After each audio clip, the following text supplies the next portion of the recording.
Today on Newsbreak, it's the shocking state of the nation now. It is clear for all to see our nation in deplorable condition. Ghanaians continue to wonder, how did we get to this point? Wait, doesn't Ghana belong to all of us? And not some few individuals? You just read my mind.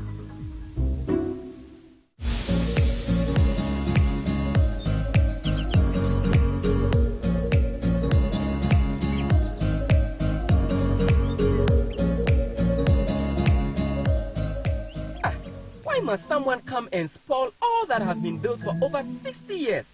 And we still need to build it again? It's all because of the future of our children and their children. Building the Ghana we all want together.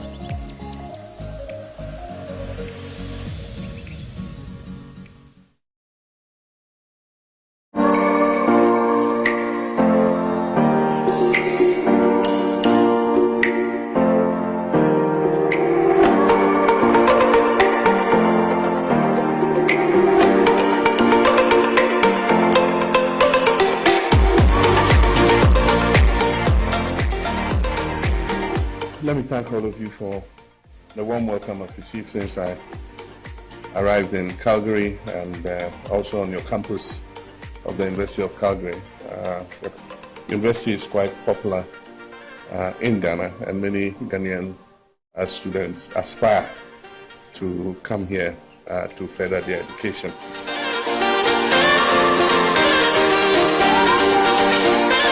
During my time in Canada over the last week, I've been discussing various topics, including the transatlantic slave trade, colonization, and the issue of reparations.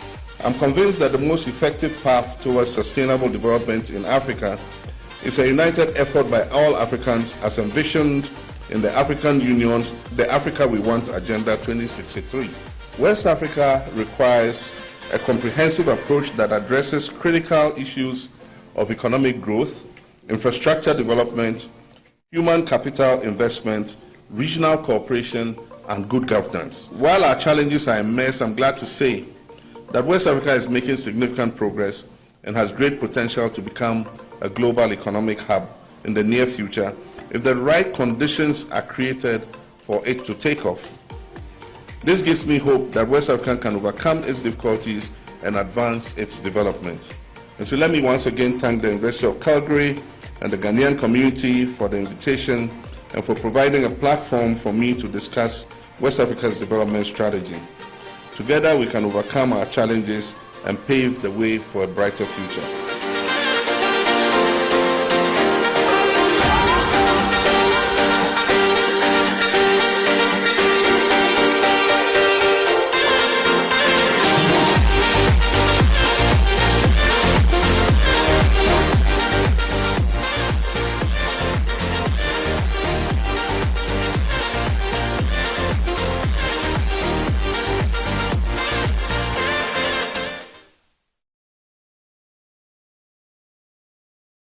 We don't want what has happened at Akosombo to happen to us in Accra. The Akosombo spillage, even though VRA, NADMO, the Water Resources Commission came together to educate the people in the community, did simulation exercises with them even at Mepe. Yet they refused to leave. They didn't want to be evacuated. They stayed there till the end when we started spilling. Unfortunately, look at what is happening. And government has to spend millions of money on relief items, on education. The whole area, the water is contaminated. And what Ghana Water and Water Resources Commission would have to spend money, millions of money to treat the water before we can pass it through our pipes. So a stitch in time saves nine. But sometimes it's difficult to accept the situation. But we will plead with all of you to accept it as it is. And let's all come together and ensure that we have safe drinking water. That's the most important thing. Water is life. Water is essential to everything. Without water, we cannot survive. Without water, there will be no agric. Without water, there will be no health. Without water, in all other sectors of the economy, you need water. So help us to protect and preserve our water bodies. As a small company, who's sharing from down to Syria. Unfortunately, I started it in 1997 when I was a young man. When this disaster hit, I just said, look, I need to pay back from where I started the company from. So you've seen me here, especially even when my mother comes from here as well. I'm here to support you as a motherland.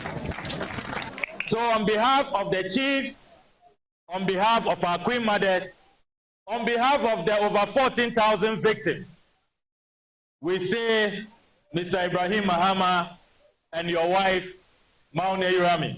And I must say that Ghanaians have been very generous and we have been very touched indeed.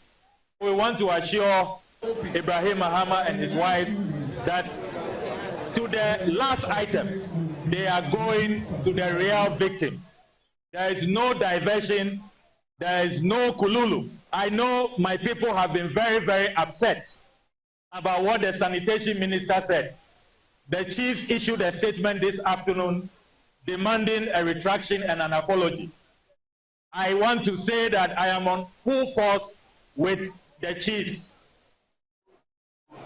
I am totally aligned with the statement that the chiefs issued. We in Northtown, we are not squatters. We were here centuries before the Akosombo Dam was constructed and before the Corn Dam was constructed. We gave up our land for those constructions to take place. We have not even been fully compensated. So you cannot say that they should move and they refuse to move. When I look into the eyes of our mothers, our sisters, our aunties who are seated here, you see so much sadness. Their lives have been turned upside down overnight. These were people who were going about their daily activities every day and taking care of themselves. But as a result of the spillage and the subsequent flooding, they've had to be moved here, and they are in a situation which they haven't been in before. They have to rely on other people for basic amenities, and so it's a very sad situation. Their livelihoods have been completely disrupted. And so I am here on behalf of government, of course, to commiserate with them, to tell them we feel the pain that they are going through. And I say to them, Baba Nemi, we are told in the good book that in all things we should give thanks to God. Why are we thanking God in this situation?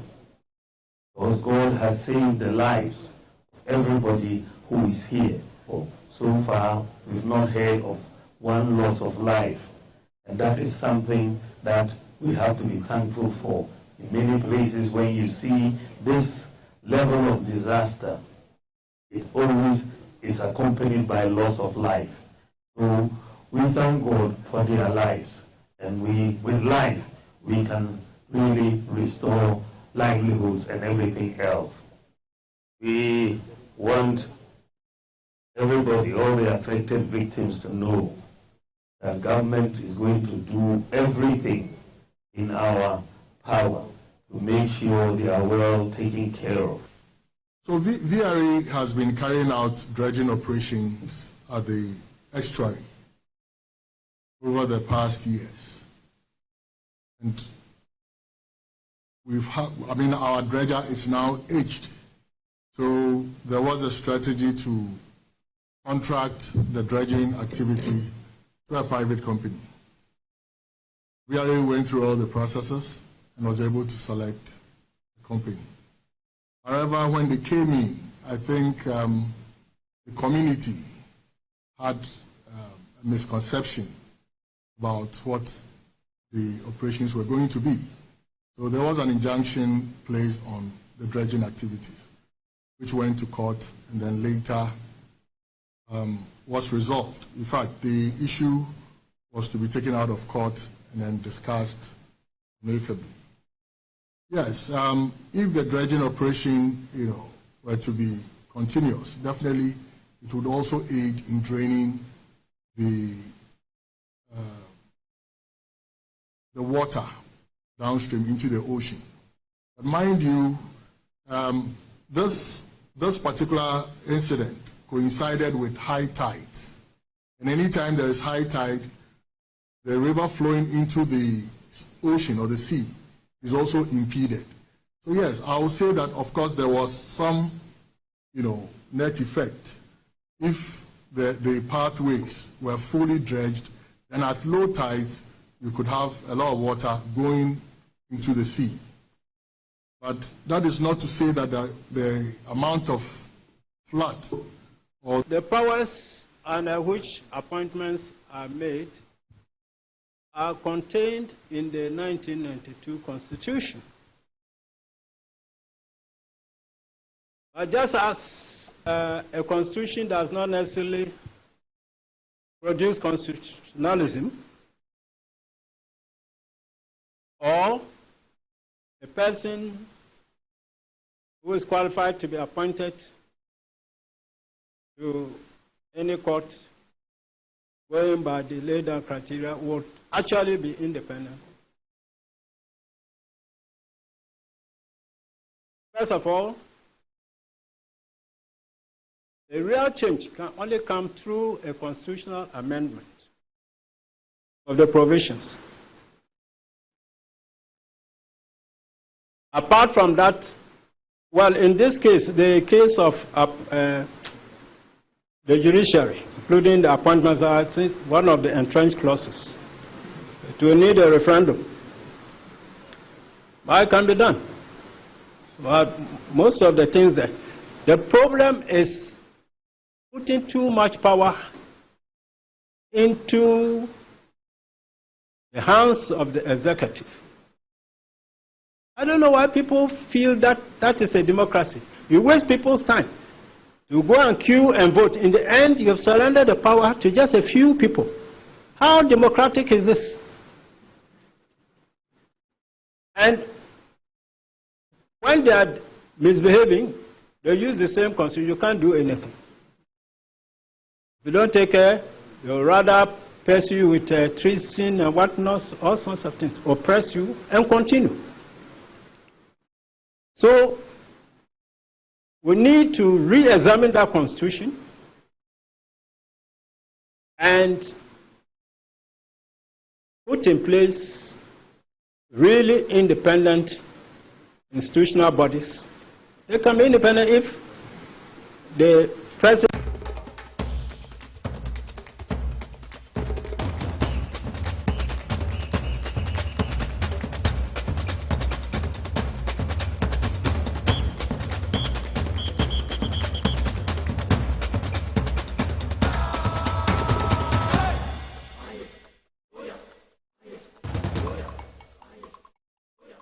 live on TV as was it, and also on Power 97.9 FM, the hottest and the biggest conversation in Ghana inside politics. And the day on Friday, the 27th of October, 2023, in the year of our Lord. Baby, we are in all the 16 regions across the country. TV as was it. Sure, I have to say inside politics. And yede ebrewo ene enwumre na ensema ebobo ebai His Excellency John Dramani Mahama kopie mo Chatham House a wode ensem bia kwa akotudwa ewo land ni nyina no ensema yede ebrewo road minister mo akwata nso aka sa efa eye corruption tag sa $1 million dollars no se utua sa no watumi enya eye contract ewo eye road ministry na so ye no ehon sensem Professor Aden ede sa nsem no etu edwa ensembei ena eboboba efasa nsem no honi nyina no yebema waso ate honorable Kennedy Japan akoya adoye e de amaye nuanom a wo mo eye fra mantemo ni nyina fa akoso modam spillage no ewon nsem no etesan adwasafo kopie mu ewo dome eye market ama ema wo mo ton niama ewo dome market no wo mo abonu hu mabonu tutuo sa onko wo mo hia ne biem na sa bre de eye wo mo baba besesem na eno so eye nsem a eno so ewo ho a yebeyi ni nyina na wo so da bia meka se madwuma me ye evidence based na wo so ho nia ekoso ewo ha Eswazi broadcasting yakopon eye adoma ochina adoye besa akwa kupiem ewo eye South Dai constituency honorable eye Rosen Dafia mepo wono ena ye mrase bedwani de matemamfo a wo mo wo eye South Dai na won so no yade se wo mo ahokyire mu ye papa pa ni nyina no efa akosomo dam spirit no ehon sansem no na ni nyina no Eric Ahianyo Mr Benny Anthony team ni nyina no nyame eye adoma wochina mbokwa akopiem eho ma ho se track no elodu niema na asese anya asem a adoya adofo ede ba ye nyina no yede ni nyina eko na wose yetoka ho nyina so mu amoye mu no yato nemo ne niema bebre ya chese yede aka ho a yede eko na yada eye hohoi ene eye kajebi station panifo GPR2 panifo a mowo eye hohoi station ene eye kajebi yada mu nyina ase hohoi for mu ye too much yada masiye papa and we a station master when new team ni nyina John a year age a year atobia mu too much and a master ujam mu nyina nyakopon enhira mu ye papa ja ba ho no ene wisdom ene mu amaka ni nyina drivers awodo a moko have moko hohoi moko eye kgb mu amoko eye jase kan ne patam nyina no yeda mu nyina ase echiamo sanse mo akire odo pa ene enwumre yeda mo ase san da nyina so no station kan tu ya mo fanto power 97.9 FM mo office nso a TVSYZ ya madakukula me pamocho madakuku TVSYZ no hwa na o se da bia no capacity modi station yeda e de eto so far so good adoye no yakwa ye second one ewo eye framanta mu biem ensam no doso enei esi konya na ya chese ye betena se at exactly 5 p.m.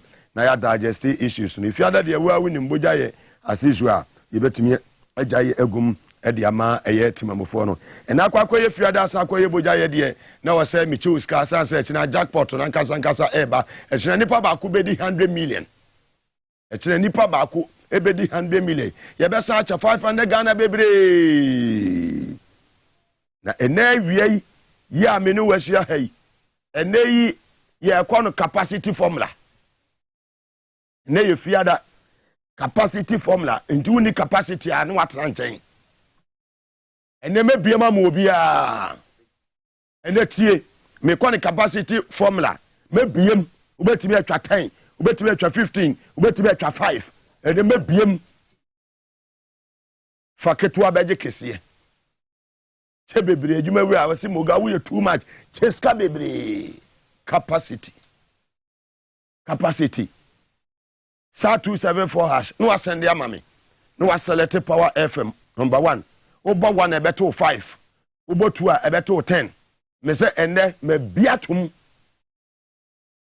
fa 5 ebeje 1000 ope we na apede yen faketu abeje kese no libi no labalaba no be say go come we no utwa ya wudi ya next kana be go for so capacity sa 274 has no send ya mame asala kese koma big ben tablet o mada roma me mama ye mre won pema mutumi mo adwuma no wo be say otumi bo adwuma na ye fro cross alos wo be say otumi bo adwuma yie pa na ye fro of fire waje so beso wo be say otumi bo adwuma yie na ye fro sephobia kwadwo kire what ya say of Matthias of Kujo opeso bu adwuma ni ye pa ni afa kwadwo ko sei capacity what you say bu adwuma na afa ofa kwache bu adwuma na afa brate aja lasa moru capacity opeso bu adwuma na afa walada akonta walada capacity sa 274 has no asende amame was selected for FM number 1 na fe wabo atum obo 1 ebeto 5 Ghana cedis 2 ebeto 10 Ghana ene twagum sa ene ma biatum ama capacity na enei ensema me de ebre won ye fast na so ma eye Safari Valley Eco Resort o mada ro maka ho bi ene edwuma de ebre wo Spanish garlic mix and capsules almost etem na ye do maseda ede ma omo sanso ana seda PCN koma amuzu ya ba clinic ono so doctor obono homodi ye papa Dr. Amuzu Nyamisha no anya okese ono so chi power specialist about hospital for so no aseda eye modia da ne da nyina mu kwayi mu na bibia koso Victory Garlic daddy baby a wo bia Dr. Amwako nchia kese enkoma Solak mo nyina ye chiacha mo bom homaden kura station mo ache bom abaso yi papa es natural mineral water adwumayefo nyina nyame asomdwe nka mo chechefo amowo Hebron Hills International School ewo media of the Nsawam Road nyame enhira mo nyina daddy media washing bay oso nyankopon enhira na onye wo kese na sabre die hey atankolega biga Mugabe Maase mede asira kese PSA de ma eye es natural mineral water nsu aya lodu a ye de ekohohoi enye asemketua sanso ena Sarki Azuma eye Chantanzongo eye chief Sarki oni imams ene mpanifo nyina no azambo ni panifo makani nyina no secretary ene youth leader mu nyina yedamase nu adoya mo beye ewo ha na me enhira mu yi papa na mokoso na monye ne sa pepepe emfa emaye yede asida ema mu nyina simati wa mo medame ho aba es natural mineral water Big Ben tablets also na Safari Valley Eco Resort womo what do in the eastern region womo etechi den na ye asida de Spanish garlic misa no mo Spanish ginkgo capsules so etechi API asida eyemu nyina mo dia Mugabe clinic ye de asida PSA esan e de ema obiem ene awiai ewo dwumadi so na meka cho se twa na wotwa obedi meya draw ni bebri ene wotwa obedi meya draw ni bebri ne twetwe ben TV no sanse bibia me de bre obia no evidence based menkasa keke mekasa mitumra no machirese adwuma na ya che 23 years ni experience no wosoro ntinya de ese be kasa amakasa ne de problem bia beba oye de oba na ontia say you can go to court sanse wo kwa obesa dutu ewo court ho ye de oba yinu ni asem bibia be kan ha bia no ye so ne sokrogen ansana ya kan buru say be circumspect in your reportage ye fearless incredible journalism and you know fear semete wa mu ye ba san e de aka nyina e de ato am so aseda PSA koma adwumayefo a mo wo eye Active Point Dental Clinic mo bo adwumaye papa Jowulu Presby Junction ho wudu wa won say yes o mu se ma sen ye kama papa na me asomdwe nka mo nyina semete wa mo me ba ye ba de aka nyina be san ato am so.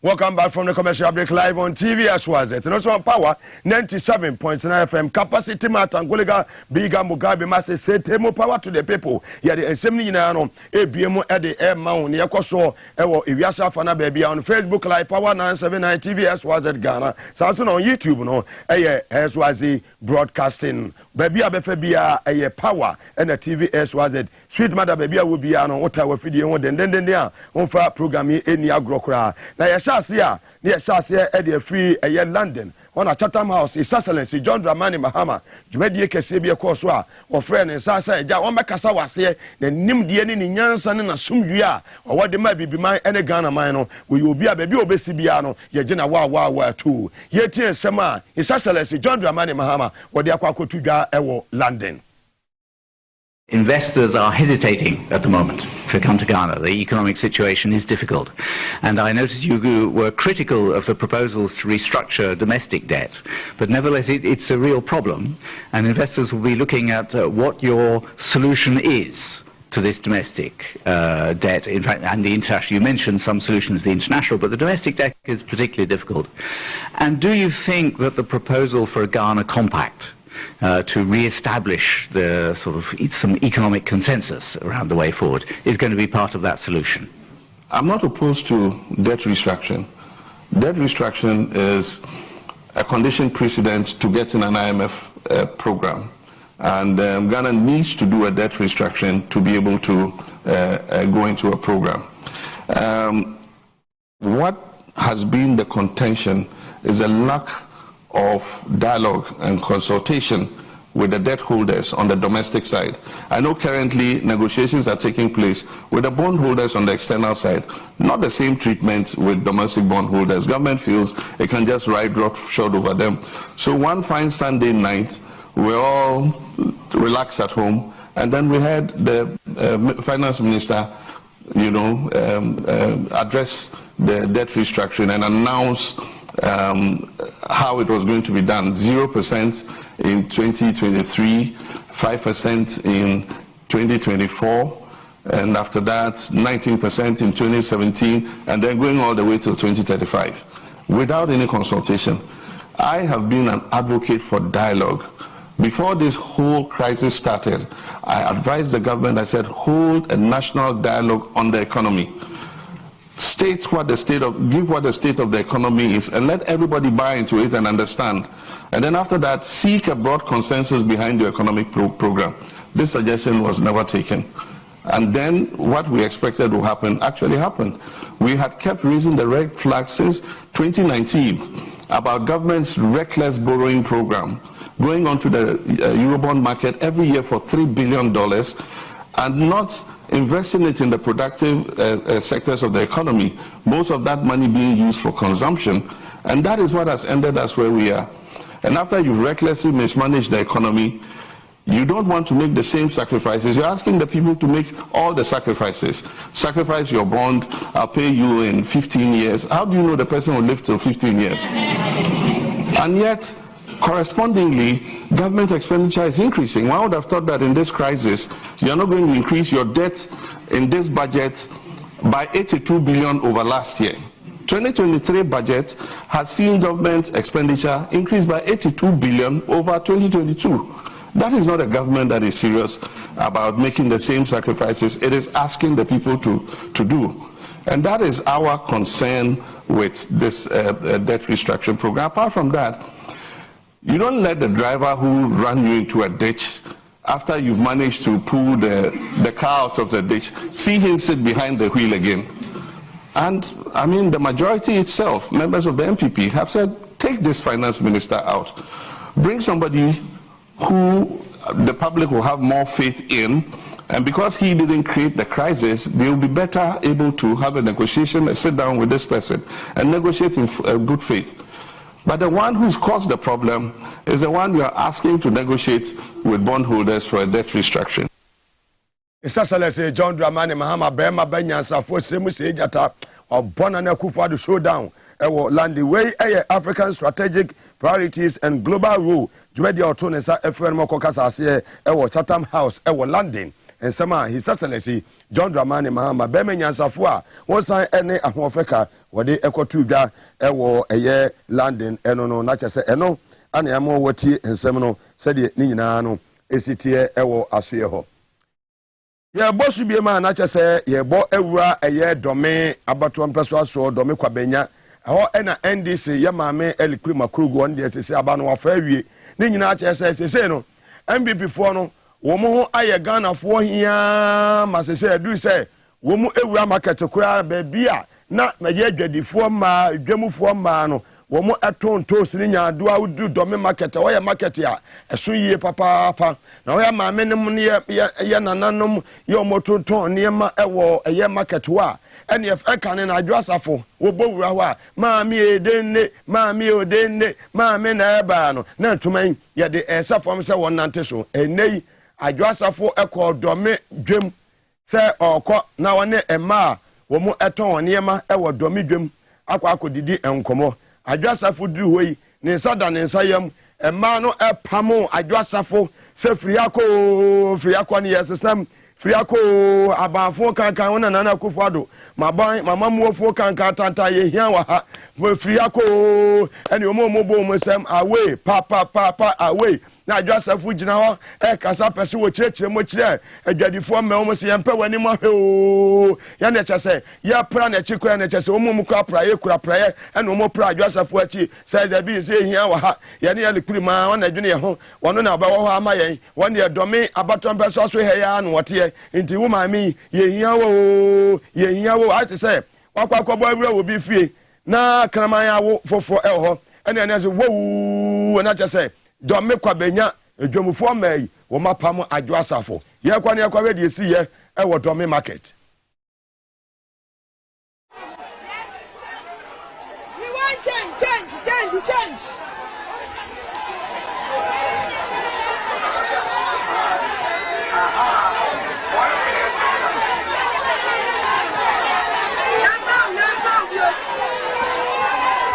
I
dome market no e ona adwasafo enam ya chese okoso okwa akoto niam okodidwo so okoso okoche eyedwomfo yo woni ni tumako ye nyina wo mabo mu tutuo apa ma adwasafo se wo hia ne biem ye mpa wo biem kona sese de ye pensesemu ye ba besesem na de elekwi makurugo aba na wo de ye to aba ma wo yi enye no ye no ho na chese ne ekoso no ma me eyade se de wo de ani wo pa wo de mo wi ba bi wo kwa de o che amba ne mba ne so mo nchia no awo mo cha wi an wase o awe bas kura ye mpa obiem wate wo se ye mpa obiem ko ma me so o peja ne sa je fans kakra o mo se da bi kura de men nchia wo na mi yanya ne wonete ya ko na chese de si ye eno no ti adwasafo akwa kwaji nanim guase wo domi eye market ya emba no wo mama ni showdown wo mama ni showdown na eja bema one ne wo ni mamienu Canada Japan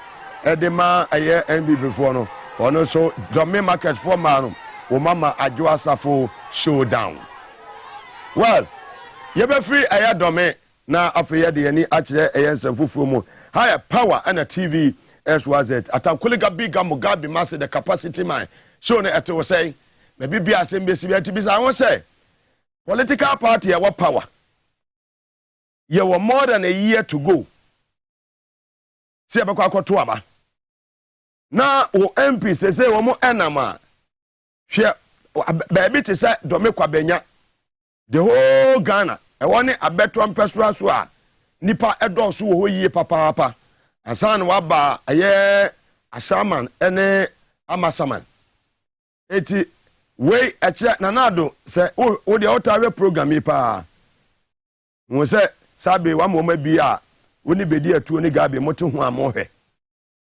se mu ankasa no mote wa musimu bebreki 8 nti wo de ye koso sesi ye a ehwe ne ya mo fili mo amaju adwasafo wate ase adwasafo kantanka ba adwasafo enene wonu ani nuanu ma omoto abama ne maame mo ne nua ma mo a omo wodome market ye omo ne omo agina wa atu eni onko onsuo ko mo ma ne binom say we want change ye mpa obiem tie o se ye mpa obiem chase MPP no ho wo mabokoro no na masese no wo mo bo Ghanafo amasese ba bi o mo bedu bia no ye pam wo mo ye pam wo say we want change ye pense krae ye tisese no o mapanyi kwatumi kodu ba bi na away ba wo mia edidi no ye di bia di chema sabosu MPs bebre akoma beto mpeso aso a ye du ha away pa away pa away na cha said ye ekoso eno na do tiwe eye nige ma eye nige de mamo say only few people tememofo na eto aba ede ma wo no abra na wo kogina dome ene ne patam na wo kasa peja keke ene ade say keke 1 cedi o mutimi to ne keke na 5 cedi ende emole aburo mole yete ne tan Ghana intimi ka banku ofie ene kwatwa ba se okodidi afofuo no etwa ne free tan Ghana eko 5 cedi nim acd nim ene oso pesa woto aponche na ma etwa ne free 30 Ghana cedis eko ene kebab yesan e free 10 Ghana cedis eko bia na na do di aba bedu no gere kura Ghana fo ntimi ntoni gere ne boys ubi hu ma konkonte kura say konkonte ne yete ne free 10 Ghana boys ntimi nto awon kira na ba ma wodwene hu awon te ase bia o de Ghana akwa kodu no so obi ase we want change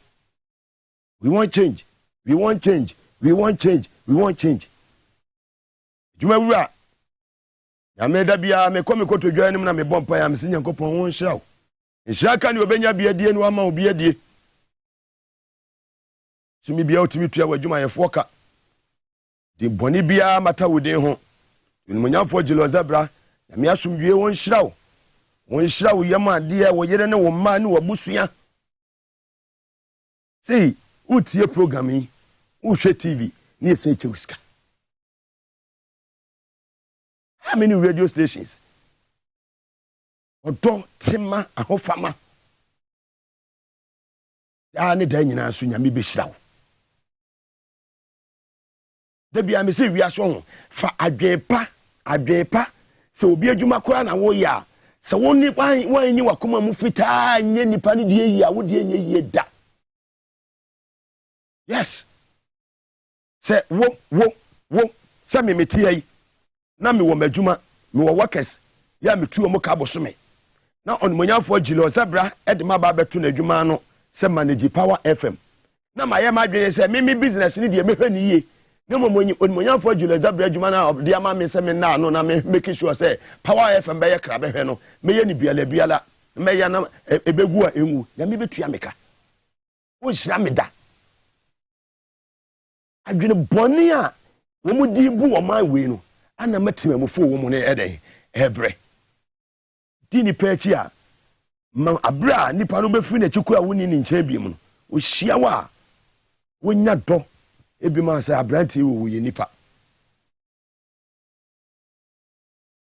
bi ha omu ko ba bia no makose ho wo se nipa na ba kura no odoje because wa say ho ye fa komapa ene adwenpa se yadwa ye minister dwene temamufo na wo moto aba ede Maase political party na sa no moba power no the masters ebubuafo a omo yesi enwane omo timi nwane yanwini wo mo ho fan makodi votarians fo atam no maba betena nkran so omo nto aba ma over 143,000 Ghanaians and the to aba ma war in 2020 ewo a voter region 2016 way back in 2016 and that will be reflective aya kenkan on kenkan aya kenkan 2016 nipa to abama on 63,000 in voter region any satam ni enchiche mu no ye chemu ebe ye woti any voter no ye kam yenu no boma unya 143,000 votes in the OT and voter region 2016 no every 63,000 and wabenya 2020 wababenya 143,000 say ne beka ho sisanko fo no gina wa mkwa no makse be makwa cancer mfo akire wo na meti ase da bia meka me say it is just a matter of time bia besesa ye mompa ye ma John Mahama se nyame nkoso ma na hoɔden ne nkwatenten bompa ye okonkoto dwa ni ma ne panifo di na chi bompa ye ni be ma wo mo onimonyafo Julius Dabra mompa ye ni be ma no Professor Joshua Labi Johnson ese dun ketia ya maame Hanabi si omo mompa ye ma wo mo Babra se wasama mo Chiefsofo azoka panifo di amanyoko no anim no ono abosam wasapo mo ye mompa ye ma wo mo ya maame Professor Jena no Opoko Agema mo Dr. Callisto Sumo Valerie Soya mo ame ye mompa ye ma wo mo nyame te ase be ye menua Sandogbe so bo adwuma nyame te ase me say ye fa mpaebo ye ni tuo ni agyan omo ba ye sakasaka omo ye ne ma basa na so mpaebo any the only weapon NDC ye dey call into the 2024 elections yenye homework ye yenye dwomaden metu maka ne fa to baabi ni pasaye ne fa to baabi ye fa wodo kroye nkabom ye begi to me no ebia say was say species ni nyina all the various species na na do say ni nyina enso nyame ti ase be ye achia na so emuye if there is life there is hope alaji scenario etamu nyina ase Zongo community edamu nyina ase Alhaji Nazir Muhammad mo bo adwuma yenua eye Mustafa mo bo adwuma Paul Younger penifo Alhaji Kunde mo nyina mo bo adwuma ya mesha mo nyina mo koso na MPs no so mo nyina mo na so saa akorofo wetimi kogina obi edi obi kogina court akorofo we yo mutimi di obi kogina court sa cause financial akorofo we yo cause financial loss to the state na mo Bank of Ghana ya maye ho no mo de ansawam na osam bie ma besi eye what they say doblo ansawam no prison osam bie ma besi doblo mo bo prison time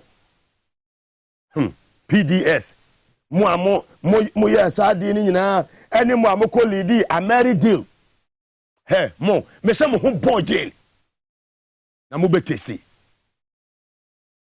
abo bi e be wu a wopre Babia direction krono a omo bono.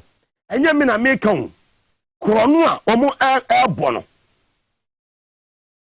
Enya asem ketua. And utie ensema omo kasa ho no. Omo ekeka etie omo tie omo akomodie ya omo edie ensema omo eka echese bibia yedan bibia agegon. Bibia ayedan agegon. The Okasa was say people who benefited from NPP are today leading chorus of doom. Gabi Ochridako.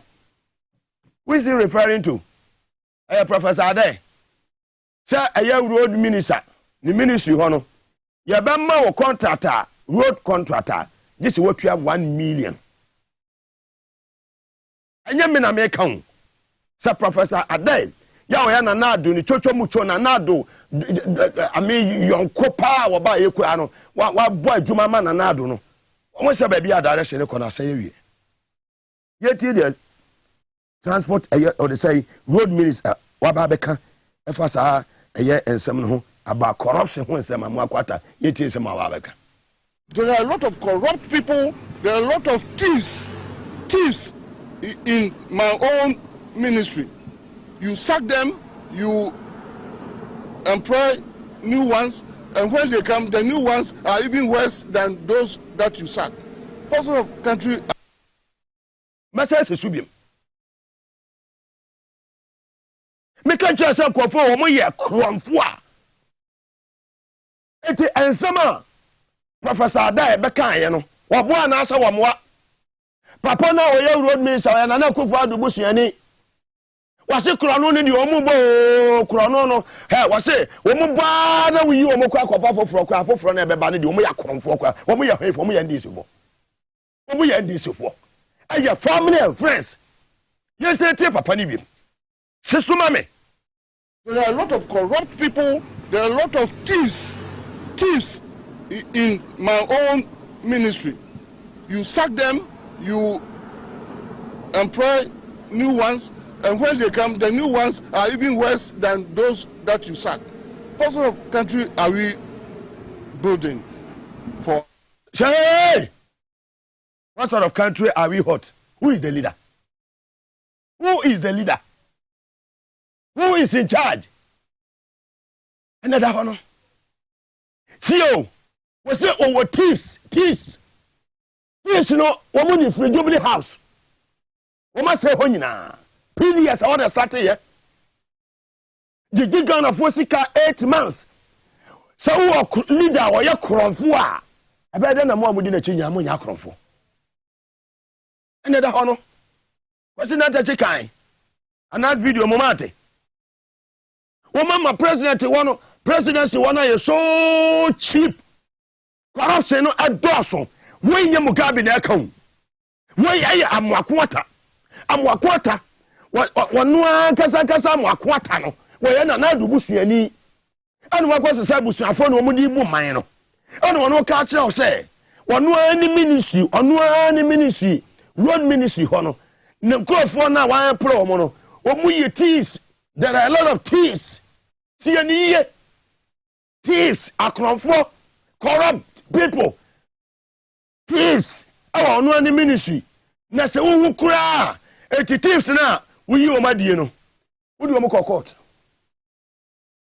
omo ba kuno no na wo sake wo ma sakova foforo na foforo no kwa de adutwa mo no wodi omo akwa court ene mutimi dia ayi oponi ya wono ne pesu cocoa board ye hu mfaso aga na nya he ehu cocoa wuro so ana ekoso wo ye de adwuma ama mo ba ya mo se mo ba odete eye cocoa wuro hwa 20 million Ghana cedis SAD ebesi na ye hu hwe kwa no na anwene ne se apro ho IMF actually say cocoa wuro so bia na we betimi ato aso biem video where de kamo san wo so for the third time na ma bona gwon de ama me video no we video of the week what you say oh tie enu ti na wo say and awie capacity man oh me ma video sure e de say ya na wutwagu ma me sa 274# no was send no was select po FM send messages amenya bro be 37 obi a 76 video ni so biem what tie how betie no hen Mugabe ne babo we dia ma we sifa kan o mo sifa kan we o mo peace FM ma wuntie Mugabe ne babo ama Paul Adomachi we otime mo Mr. Paul Adomachi we otime mo Mugabe ne babo ama capacity man onsuo to no so agyan capacity man atankolega biga Maase ba no *274# no wa send ya mame and then utwa 5 no utwa 10 twagum sa and then you bojaye me bia to mama wo twa 5 for obedi utwa 10 a obedi utwa 20 a obedi utwa 30 a obedi faketo abeje kese wonsa be kes kan sesia capacity man say video no so bi mame. There are a lot of corrupt people, there are a lot of thieves in my own ministry. You sack them, you employ new ones, and when they come, the new ones are even worse than those that you sack. What sort of country are we building for ourselves? What sort of country are we building for ourselves? Ubisame. Ubisa wonana.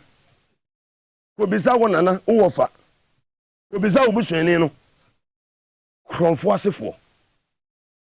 Power to the people. Capacity man. And yes, no, Boko. Yes. Power to the people. Yes, and yes, Nesani. Power to the people. More fire. Capacity. Anyedi. Capacity. Power to the people. Sure. Woman never come woman. The angels will force them to speak.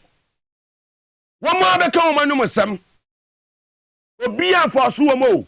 Obia for pia emu womuso.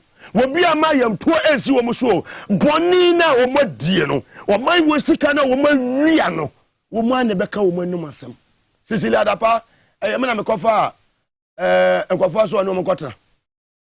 Kofo man of one nkwada no munya 18 years ya. Ghana ha ye fo bi ne netina wonya 18 years. So obeye den. Child labor ni ade ya kan ho asem da bia ya wi awa afi na wo tem kan onya no he power to the people ya moye nua honorable Kennedy Japan abaso akwakoye donation enura me kan na me ka kire say Kennedy utie mi a koye wo donation Magdan koye wo de Dollar Man koye wo de moye wi a mo fam idin ne mra me mbom abaso mo anya me atom asambie Dr. Kwaku Oten, me boss, me former boss, Kwaku Oten, Koyebi. Wo ya doye pa Dr. Kwaku Oten. Wo ya doye cause wa bre ene nyame di wadu ba bia wadi wadu no. Nti wo se wo bu ade Dr. Kwaku Oten wo obi wo bu nipa. Angel, wo bu nipa. Ami shao, wonya okese. Anu wacha me maame amame. Na despite mo, minim dio utimi ye. Captain Smart nyame hira na motu a usu wutuo mwa ne deda mo ye ni nyina no bom abaso SYZ kwa menka no pa bia adwabase no obojam no obodwam kwa me mo nyina ma ya de tim no mo nyina ma ya de me say reka hanyo Stella Linda W security for wa adwuma mu amabo adwuma papa nyame hira obi bia ahokekan wa adwuma mu ha no unity na wa ha no ma ne tena hasa power to the people. Honorable Kennedy Japan akwakoye donation ama ye nuanum voters ye hwe de course. I don't know how other people will say that the people are stubborn when they've lost almost everything that they've acquired over the years. I think such things, it doesn't help. No. So I'm of the opinion that right things must be done. First, the VRA, no matter what, they have to compensate. That I promise you, I'm going to fight for you. No matter what, they have to compensate. And you see, they make some mistakes. And we, who are not even engineers, we make them our common sense application makes them, people like, hey, do they have experience or not? Or they have the expertise? Because you made one important statement that they should have opened it gradually, for the flow of it. And look, I can tell you, see all the farms you have here. We need huge tanks that we can store this water and use it during the dry season. But you open it just for it to go. I mean, hey, So I sit back and I just look at them and say, these are the people we have in position of trust. We should, now there's technology. And this water, it shouldn't even go waste. Thank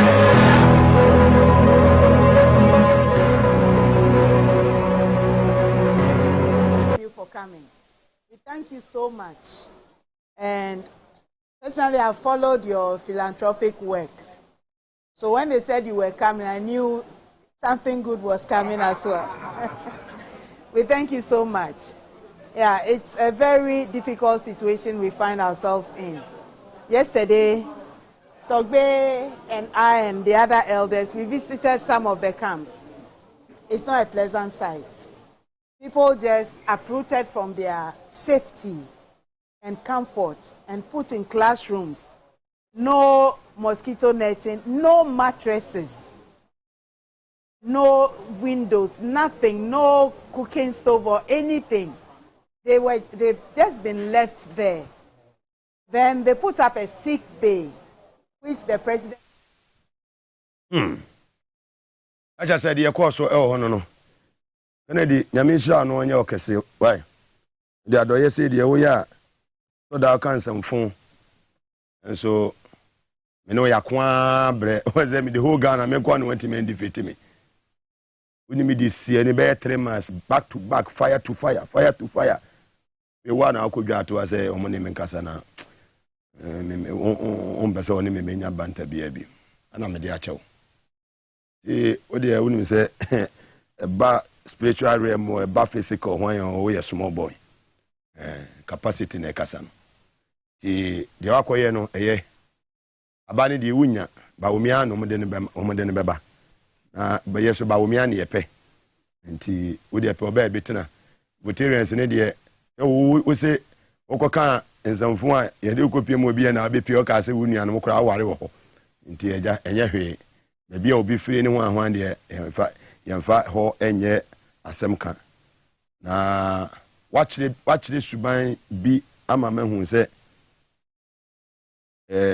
ifi nyansa na kakra eba enye complete de wa wo si wo magimia ma wunim de ntia wodi wo machi ba won se sema wo kan nyina no na wo fa ya na do ni wo ma wo mudi nkofo na tem but nyansa de ye de wo emisua no asase so a nimde de tuminya nanso nyansa de wo na wo de ma e di free asase wa fa twedi ampo nyankopon no wono ene di nyansa ye den e di manipa wo se nimde de tuminya nanso nyansa de di mafu nyame na de ma ti sa wo panyi bi na sabi wonim nyansa ebi obegina bia abeka nkwase asem sabi tiemiye wo panyini bi ne wonim nyansa na cha se ya afa ma no osoro ho nimde de etuminya ne mom nyansa de eja ne de ma nti se nipa no wonim nyansa bibie ni ho a wo ye ne beye yi wo kasa basa na ka obi be kwa ho chire wiem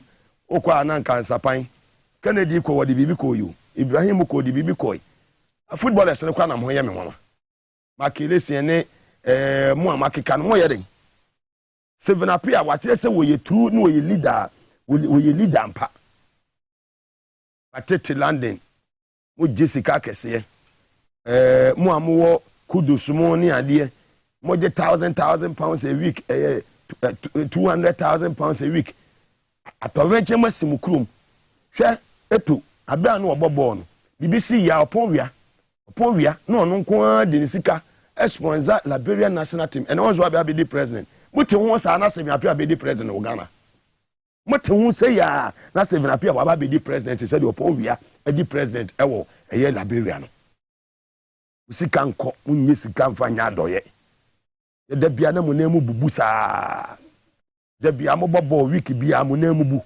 munya adoye hwe obi o ya adoye no mpa ye obi ka se nyame nhira eyi wo free niam bebre mu week bia injury week bia injury munye sika guess to akese ti Europe o mo gisika na to akese ti me etwa mani sa atore chem bi esi mu mamu enye me bi wo ti mi situation bi wo na mitimi yi free na wonte ase nanso eya doye bi a wo ye ne baabi no enu na Yakopon afaso no ya dai wodi wo yi wo free sa amani num obi per $1,000 £1,000 ne life mo hu bi da enu odi ewu 200,000 150,000 a week munya doye mamomai mo babbo so kwa na mo say charge $5,000 $10,000 ya mam bonus na makura na ma sign na say bo phone mo bono Black Stars insiani ni ho ni obi a wa retire how many years ni Stephen Apia call retirement how many years ni hwaniama wo de ko voter rege ho mo amaka na mo to wo ye de asofo akese wo Ghana ha ka wota be wasa kasa me ka tracks be ye for ko wodi mu da ka William se wasa kwa donate be ye I me tracks be ye 10 eniama ko tia collection akese na moje twisi odudu na de abremu mo di na da bia mo fumu ayedu enu ahwe chantan zongo chief Sariki Azumian hwadoye obeyeye okọ retirement how many years ni 2017 okọ retirement fire service no director in charge of logistics fire service hwadoye obey onima ni penifo obeye nunra edu ba bi o se kasa monim na mo ya doye mo yi bideboa what ya sorry dem sofo de ekwe bibia amane de a yesi ento collection farmer sofo na sofo ba be di ni birthday yento collection ma no asori be hia 1,000 Ghana de asete a business ya yesi ye mompa ye mane be yi sofo de enye collection ma no ebo ba asori ba ne de ye mompa ye bompa ye sa mamuti ate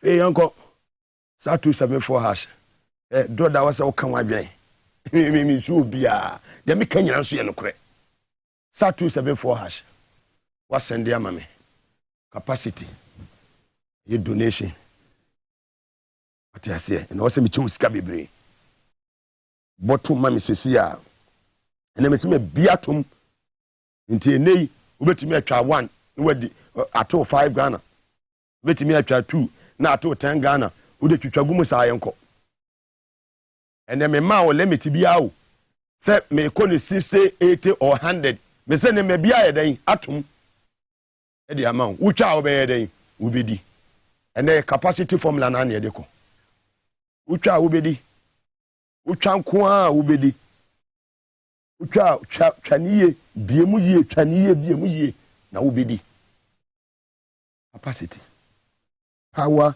to the people sa 274 hash na was send ya mame what happy birthday in advance to you Di Maria capacity Di Maria happy birthday in advance to you na me aduma ochina eye wo birthday Di Maria hana oboshi ne kaachiri Di Maria capacity Di Maria tomorrow is your birthday happy birthday in advance to you na me ma onyini nche ma hoden kwatenten o mie wadwenem suande yie dachi bi waba be president na memo papa de abrega na fo china no wanya 9 years God bless you capacity power to the people sa 274 hash na was send ya mama was select Power FM number 1 ma Rebecca wo dodododo ene oba ba adwuma se wa fidie ni da bia said that Mugabe shana obedi o Star 274 hash. Share. Select Power FM number 1. What bought to mama me? How to the people? Star 274 hash. What sending was selecting? Benya shoe. We are. Udia udis can we be to shoe? Zalaji Naziru shoe na shan shan. Naziru Muhammad. Ucha ubedi. How to the people? African Delight. Ejuma more African Delight. Nyina church amo rage. African Delight. Rage one nyina church amo. Boss.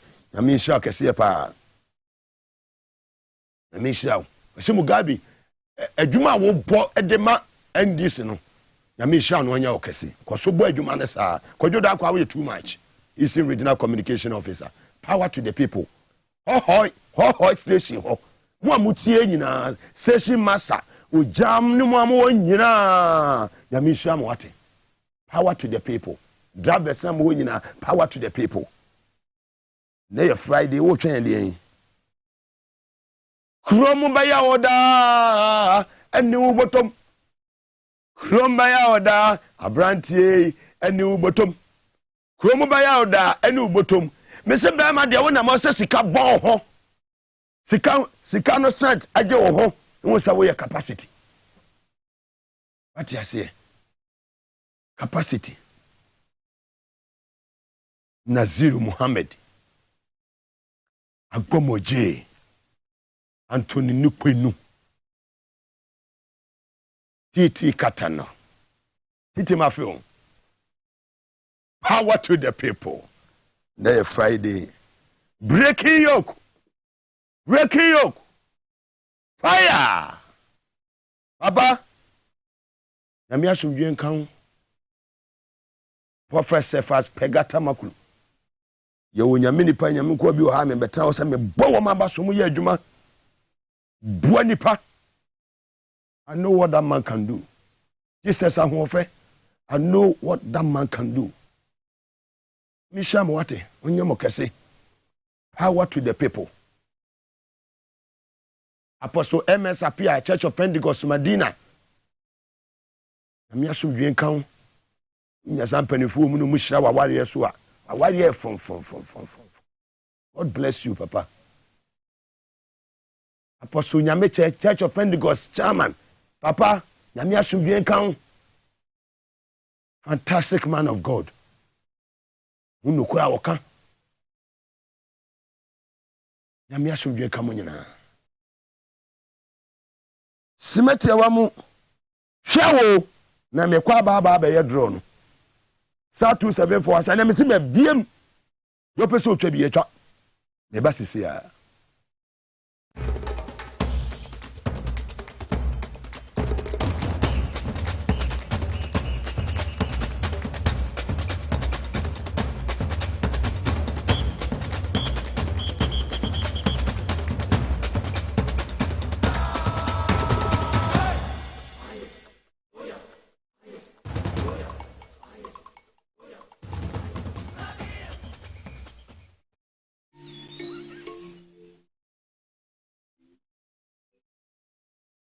Upon your arrival, you are introduced to your butler, who plans your itinerary. So many activities, all in the same premises. Visit the gym or the stables, they have it all. At my break, I'm aiming to practice my putting.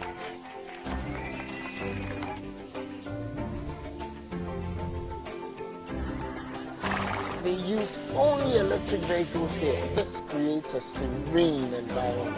I'm told it's over 1,000 acres. My cabin here sits on 2 acres with a large terrace space overlooking my private swimming pool. Now this is royalty. They have their own farms, thousands of fruit trees. I can also have my lunch here at the waterfall. Quite a beautiful place you have yourself.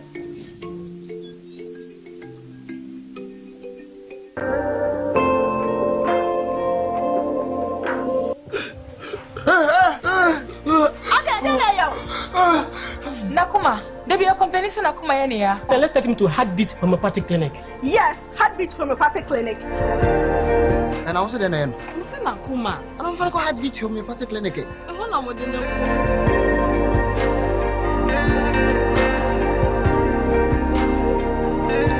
Thank you so much. Thank you. Daddy, say. I say, yeah. Me want Tommy heartbeat homeopathic clinic. Me a good heartbeat no. ABT.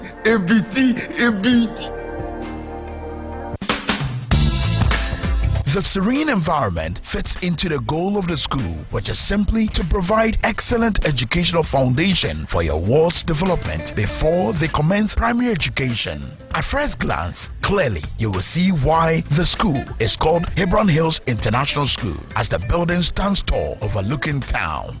With a Montessori style, we have experienced and dedicated staff and trained teachers. Our small sizes classrooms are meant to enhance teacher-focused approach where children get one-on-one attention from the teacher. Hello there. We are open at 7:30 a.m. and school closes at 2:30 p.m. After school care is from 4 p.m. to 6 p.m. while early drop-off can be arranged at 6 a.m. Hebron Hills International School is located at Midye off the Nsawam Road. Locate us with GP postcode GW0688 GA West and GPS code 06884870. You can contact the school and make further inquiries on 050-876-2375 or call the office directly on 0302-918768. Email us at hebronhills.school@gmail.com. Hebron Hills International School. Excel and shine.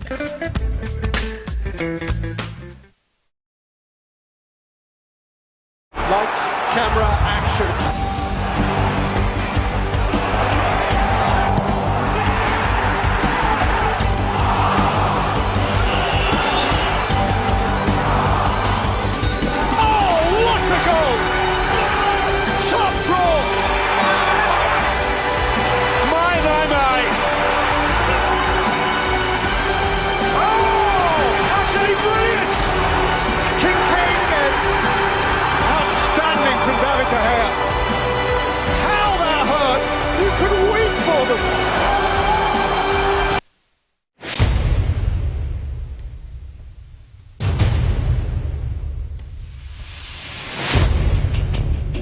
The average human body mass should have at least 60% water for optimal performance in any physical or mental exercise.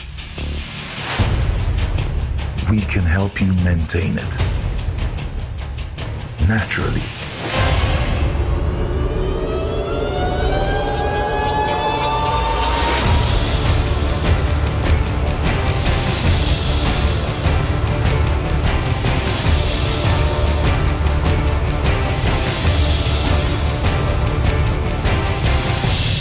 X Natural Mineral Water. Simply natural.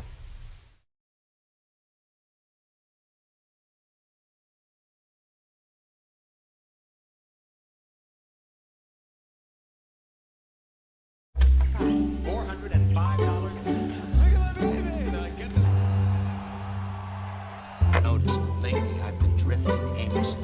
Bids, the actual retail price is...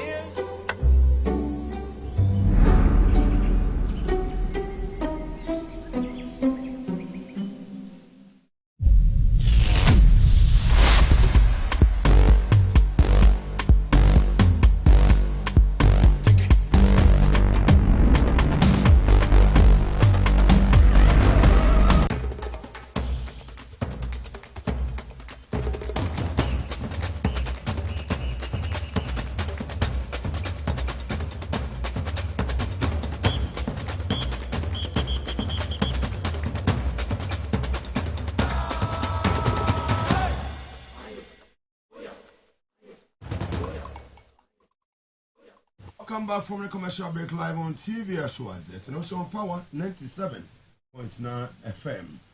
Why is that politics you media no aso guso awuti sabe yasin konya star 274 hash no asende amame cheska no draw na ne meja yagum sa to so sa titwagum mame star 274 hash no asende waselete Power FM number 1 meja draw na gum sa meja yagum Mr. Tese Medua meja yagum sa nti wadaroma fatum Mami star 274 has no send the select po FM and they kono bodwa capacity which are ubetimi abo 1 na till 5 abo 2 na till 10 twitwa gum saa ne yanko ubedi wodie ene awie mami ma bedwafo akwa ba Alhaji Nazir Muhammad a member of the NDC communication team or Alhaji assalamu alaikum wa alaikum salam wa rahmatullahi biya bako de ya mina do murabi da ba de na da yan ku pass madam ne kola no so nyina ho alhamdulillah fantastic mami nua Abdullahi Sakra akwaba Abdullahi biya bako de biya bako grow to say bako ye bo ejuma o da su di assembly man me da su di assembly obasa ko biya man be de min ko bi wa peja won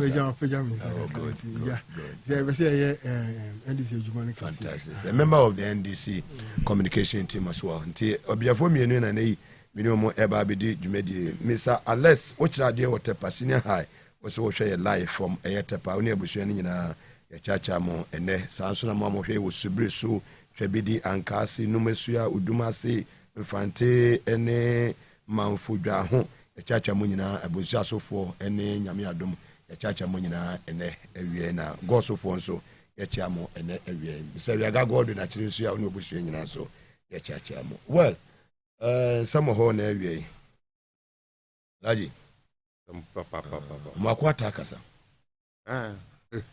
Mugabe. Oh dear. The jazz of Mugabe avefo ni etifo nyira. Na yedika isere ene de biano. Na pese yemmo obe start discussion na ensusuma obi ma na Makwata de no. Oh, depending on your time. Say ne be 30 seconds.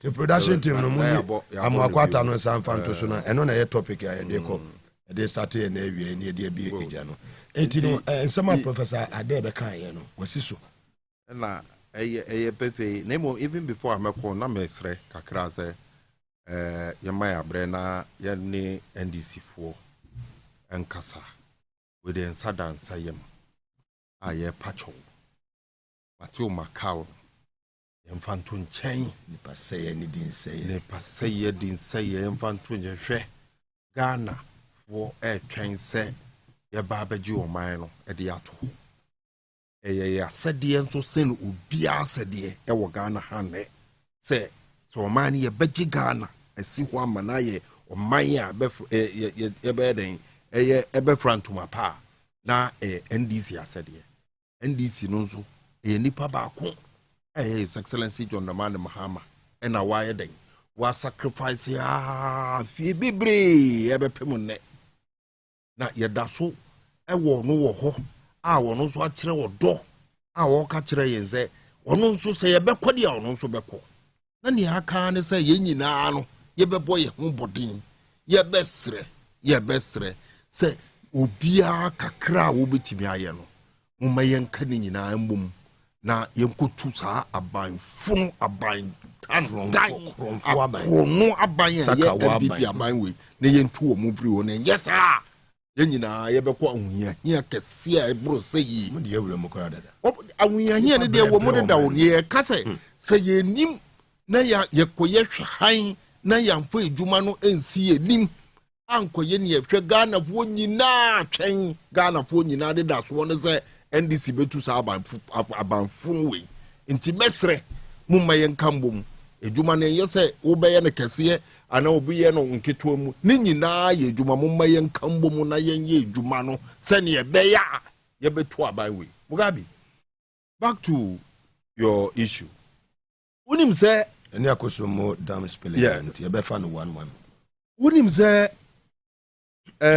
Professor Day ebe kasa ye no ena Minister of Roads no eka so de ekọ yoko na onko kire asem no awaka de ne kwatiwa ho na tiwa no a ode ne kọ no ho no ono wa na ye tiwa no a ye che no wo tape so ye tape tiwa akasa na ye say ye tape recording no asem wo ne A+ kan ya O+ recording wo phone so Yes, obi kasa obi na obi akọ tape say me no wo come wa ye bo no e na wa record nti want to me ba e be kasa ye ne no ono na tibi bie na nim ton ka say krono ne katahihyen sem no a A+ ye ka no onja ika na enye sa obegu aban no ho fi ye omo mpese ye begu na nado ho fi that one ene ono na wo ye kunne amakwa ta nya obi biara obekọ say ye kwa investigation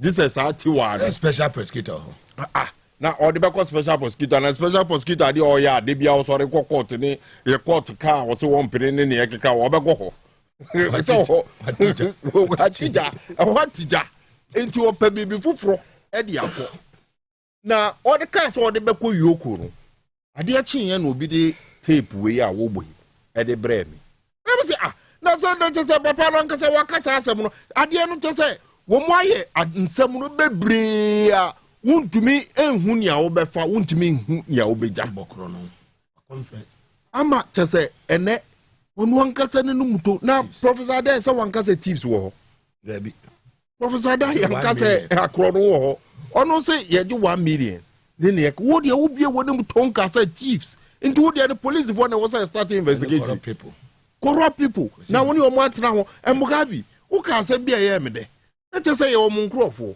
isanse MPP baaye no omuma ye nyina ya so tie say womo de womo ni MPP for the bay adwuma and indeed womo yesa to the extent say Bank of Ghana governor wo ho no emra ebo ne ho baaye no omo atu no efri ho unim say ye fancy auditor general emra eba ne ho baaye omo atu no efri ho omo tutu obi ama omo Ghana ambassador to high commissioner to South Africa ebe katre yen say MPP abano womo ebe ene womo kuofo na beye womo bebo womo kuofo mo ne and indeed womo GBB age school feed ye je de ma ye fancy MPP for wo ye assemblyman so wo constituency wo electoral area ono say public toilet bi wo ho ana bebi sa no a enye omo no mo beje correct into omo GBB it is MPP ni be ka to se kro no ko so no office ana na bebu a eye ne nkrofo no na ebo kro no e be pim ne e na we nyina no ye de to ho ma ye bisa se wan e na e kasa asem we ya wo no de obi kan ya wo so de ko yoko eye papa no a ye nyina ye be da asore o ka kire ye se wo ko tutu ye ben sei tobu watutu ni nyina ma obi a Jessica na o ka kire yen se sa okambro for bread correct na me fi so to wo o ka kire yen se sa to boot ni na ekeka ho no watu efri ho sa asem no me ne wo ekasa bezehwe se NDC ba power na obi a kura dumi anko jail for causing financial loss to the state. Sa papa we are minister of transport jail ban ho jail born ho ono odina ho no what sent jail sent no one ho because anya hwe kura no wanya hwe kura no ye benya sa emra no ye benya sa emra no causing financial loss to the state na e ka kire yen say sa de no ye na 1G parliamentary approval 1G hwe wono ofiti prekope na zram wegu to boot no say de be ya ye beje e-levy yinso a ende yeje to butu yinso a eno so enye eduma bibi biara te say wo mu de wo mu sabeka no enye na ibom ye ngira ho enka no say ye be ne trawa keke Mugabe me no woti hey how many times am about program so am aka tell say contractors o mu aye eduma yintua omka bibre nti contractors na ye ntua omka no mo bi ntina due nka say assembly bosremu kabi o kwa nyina omajaye na womu a wutua 1 million no a ni nti a meji professor Adaye ne di ne say bi mu ho a yetua wo womu mutua 1 million no ye je 1 million no Mugabe adwa na womu abede abeje wo ye djuma na ono wo djuma na ye betua wo nya wie kura na yetua uzika wie nti 1 million na ye kick forward no eno na ye problem no because me no ka say be kai nanado ene ba me before me ba power and a kickback and a kickback move from kickback I kick forward ya je sika no ansa kura ya koye adwuma no na wo mo asanya kukuduro kata professor Adaye saka asembi very important what's in na sakromfo we na wo mo science eyi obi a or not the only DS. That's directly to Baumia. Now, God forbid. Yes.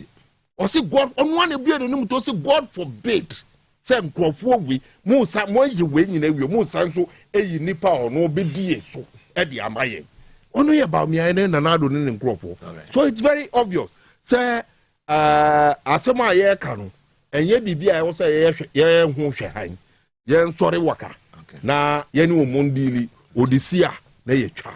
Madase Alaji Nasiru asira kesen koma Big Ben tablet bema waye mre e won pem tumi mo adwuma pibine no First African Page Limited omo Westlegon and dia badwa so pharmacy shop bi ewure ma ubenya bi Spanish garlic medicine and capsules pibine no na beboa ye papa obi akasa na nkan fi wanum eba wajere wie na ho ye wo hene ni nyina wunya bi a ebeboa woda na jojo so bibiri ansa na de ache menu abema pibine no Spanish no ebeboa ye papa sanso ene the Spanish jinko capsules aba boa improve blood flow to the brain and maybe bia to me kind science na improve memory and mental sharpness pharmacy shop bia be wem no obenya Spanish no bi at all amuzu aba clinic sebra Kumasi wo tafun share so muzu junction e wo Moro market wa se sasabro enetete wo stroke netete wo mema muntumi mo adwuma e wo mpem obema no mu ayemre e wo se timi imu ye den timi gina so wo so ne fe watankole gabiga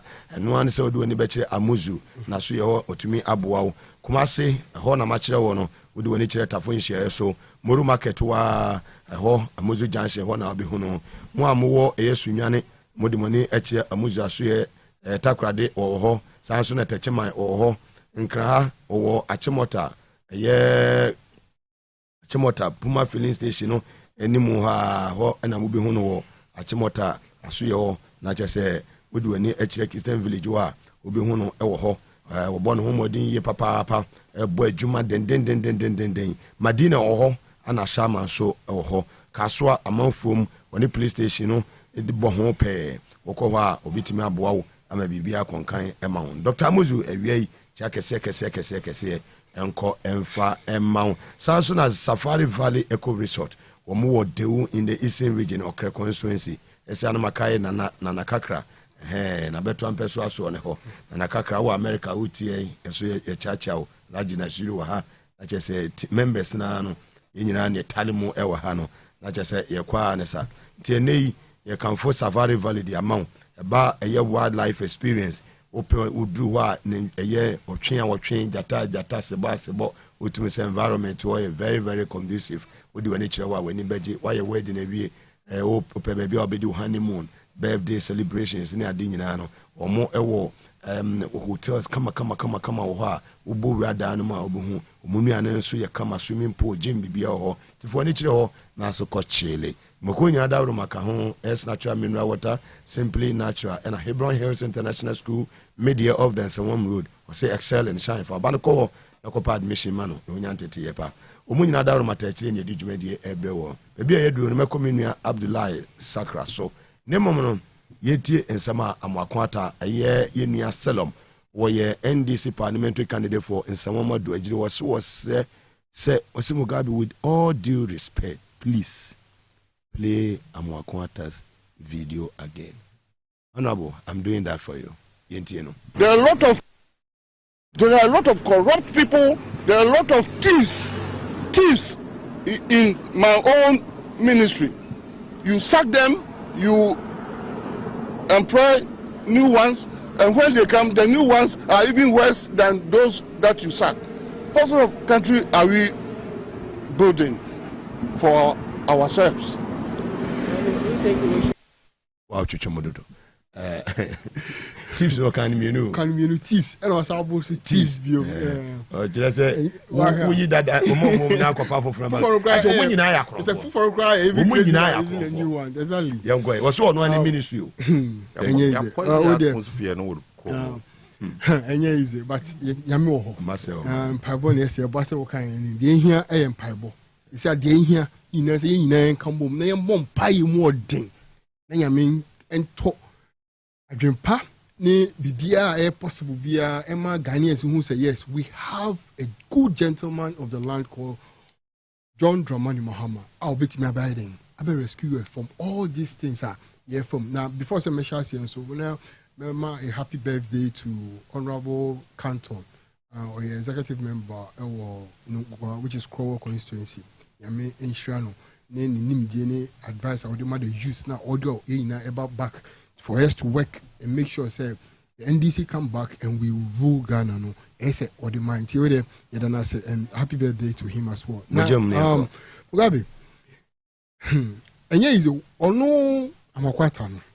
Something that I don't get, they say, Yawaha, and I'll buy, say, Odi, two, now can't have you convert it to a toilet. You see, when we have such people, I do know our form, Ada, honestly, I do not that because so I do know as old as you are to think that road toll, international road toll, would be converted to toilet. How will you even think about that?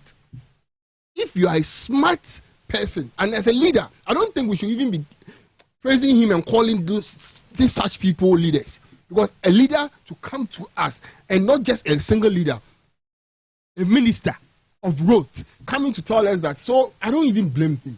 Honestly, when you have incompetent administration, and one can say the administration will fire some people who are stealing.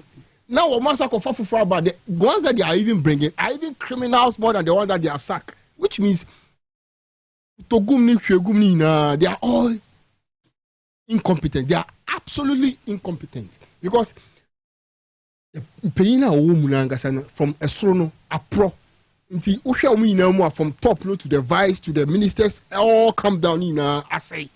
All we need is to make sure that we come together.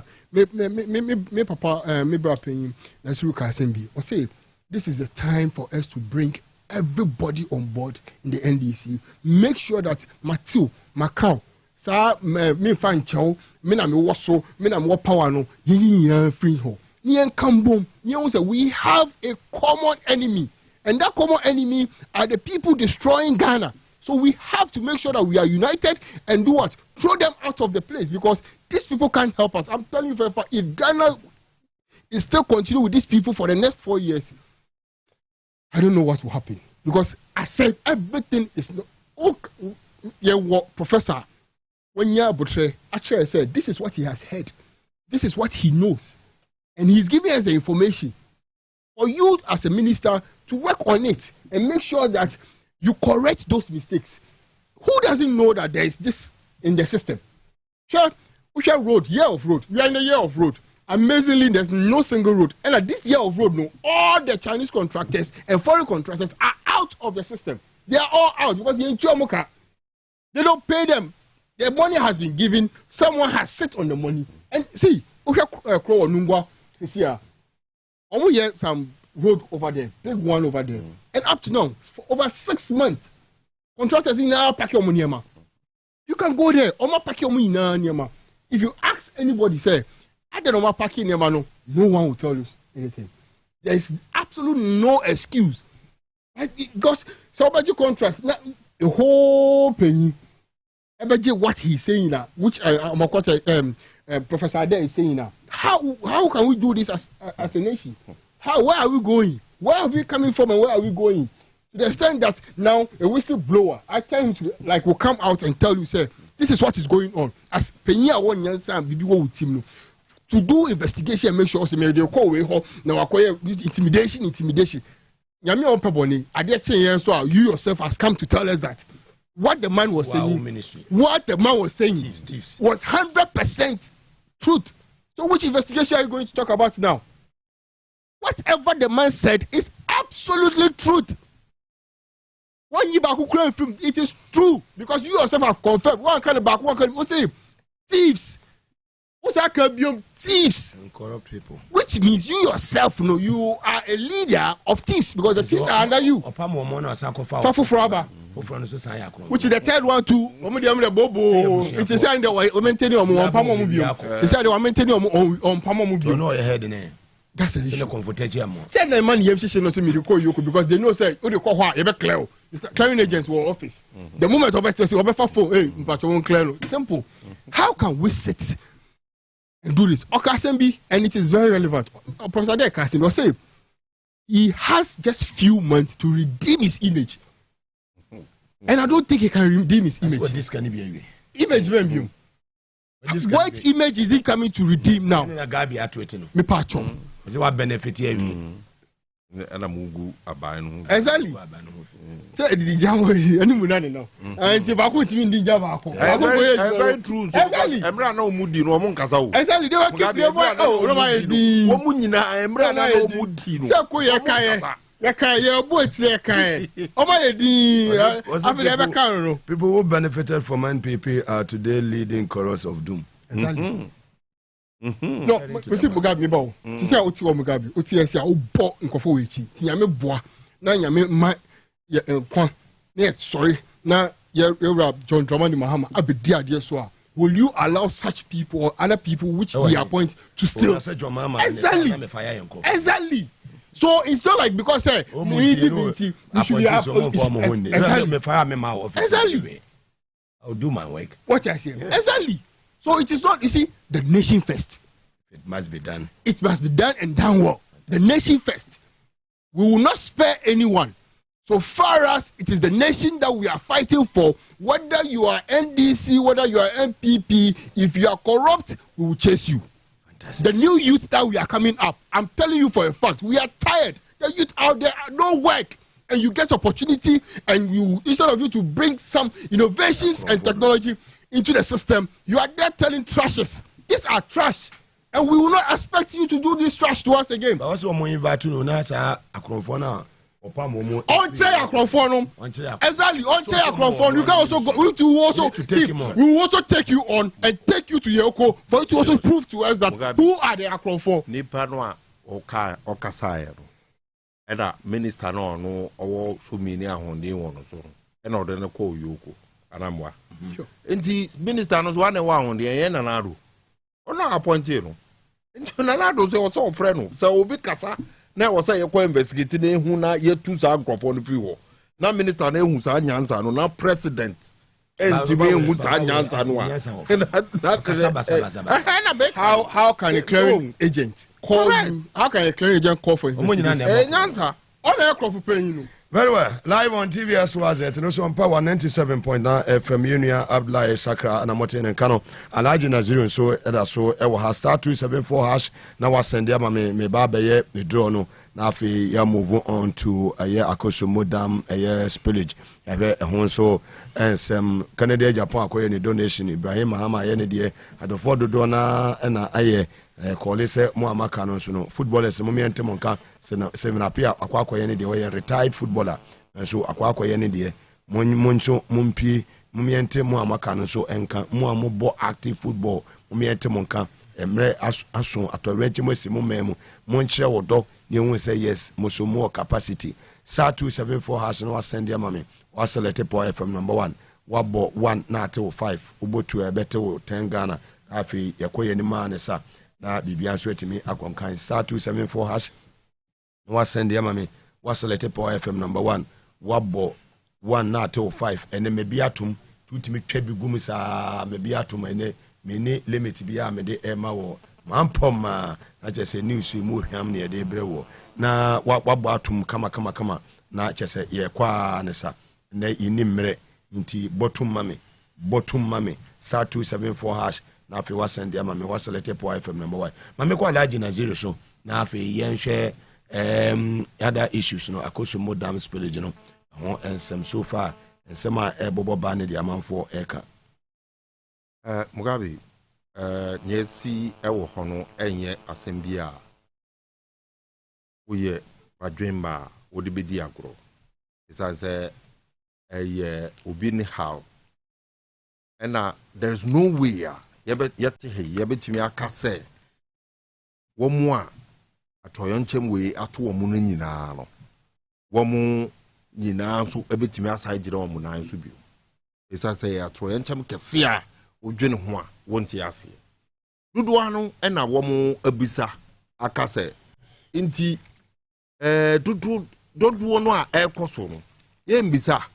se VRA for but say kereje Japan wo bo ne tape no o ka say sefata say VRA for no some compensation in ye keka ho na ye compensation no nko an hia me Inti seni ade na aye no eno ano no atoye nchem se yesi obiara rezani wodi VRA obiara nso enka bibia wo VRA se o ebia womo nso bibi na atochima na bibi sa na womo pa atwowa na bibi sa nti yenja de sa traka na okere nso ensensi bio me dem gidi se by now no e wo se VRA fo nso investigation obetumi aka kire yen se sa so twi bi wo ho a womo nso de be ma womo mpanyimfo no a womo tena se hwehan ma atoye nchem no akodu sei uye no free ho a Mugabe dudu anu na de nyoma akọ voter region ho da yeta o Maase yehu odo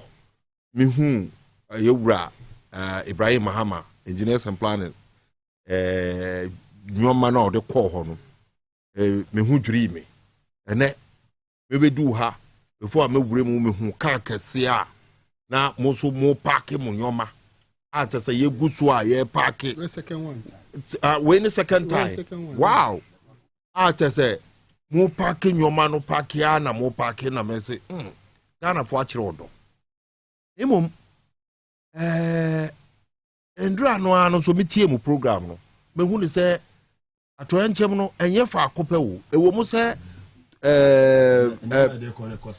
it's Sabdai, correct because epicenter no ton area hono nemom Afram Plains then because pro is metie mundra mo interview Karachi West or East Ellen Toso one so can de metie Afram Plains North MP no so yes good one also air Canada not just say ade no are spreading along the voter league inti ye besre se nyoma no a ekọ no yen kai san nkofo no nso bibio na titu wo di dem Mugabe wo di dem ebi obi behia crutches nyoma ye de ba no ebi behia wheelchair ebi nyoma ye de ba no eye nyoma wo mo a normal ebeboa wo mo di dem na say ebubuafo ana bibisa ebeboa wo mo etso aduane de obedi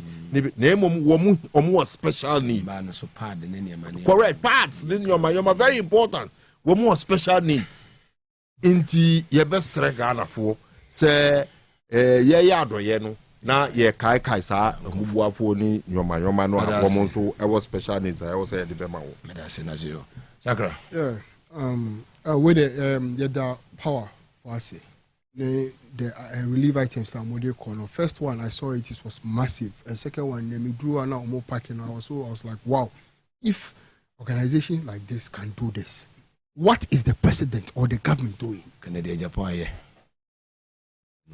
No, they forget it. Maybe I have a drew. Ghana, they have to say you need leader. No, maybe I have a drew any. I don't say see, Mugabe, what's the purpose of before from Mugabe, me say me try drink ko adebi so. City Newsroom, which is City FM online, on October 23rd, 2023, the Minister for Sanitation and Water Resources, Frida Prempeh, has blamed the extent of damage caused by Akosobo Dam spillage on the refusal of residents living along the dam to evacuate prior to the spillage. They said, almost said that, that is what she's telling us. I've been monitoring to point with him, and it's not among call and fa exactly, and it's among for relief item because I idea done with him. This is predetermined mind. What I say, because I'm talking about what she said. This is a report. The devastating impact of the dam spillage has displaced over 20,000 people in Volta and Greater Accra region.